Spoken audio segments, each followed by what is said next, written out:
She had the flu while being pregnant, and we went to the hospital December 2nd, and that's when we found out she had bacterial pneumonia. She delivered little Braden 2 days later. Then Brittany Johnson's health got even worse. It went from there. She got viral pneumonia, and then she went septic. We got hooked on ECMO. ECMO treatment is complicated and risky. We are pulling blood from a patient, taking it outside of the body, oxygenating it, ventilating it, and giving it back to the patient. UT ECMO program manager and nurse Annie Criswell says if patients are on ECMO, they are facing a life or death situation, and Brittany was no exception. She had very high moments where she was doing really well, and she had very low moments where we were talking to family, this might be it. At one point in the care, Jeremy says his wife's chances of surviving appeared to be fading. When they told me that if they couldn't get the bleeding to stop, that we were going to lose her, I fell. I fell to my knees. And at that time, my church was here with me. My pastor and his wife was here with me, and we prayed. We started praying.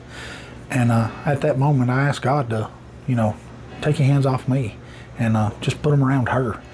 Jeremy says that night, after so many prayers, things began to change. We come in the next day, and there had been a significant change in the way that she was bleeding.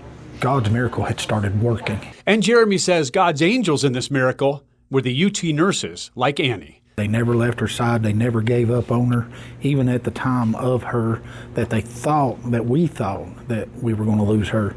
They stood by her the whole time. We have no bleeding at this time. We've lost ECMO. She's still on the ventilator, and she's improving every day. So a lot of my fear is gone. It's more of now let's get to work and get her better. Let's get her home. Annie says they give all patients the best care possible, but she says this case was special. Knowing she had this little baby at home who had not seen his mother really pushed us to, let's get her to a state where she can see this baby. She and this baby deserve to get to see each other and meet each other and live their life together.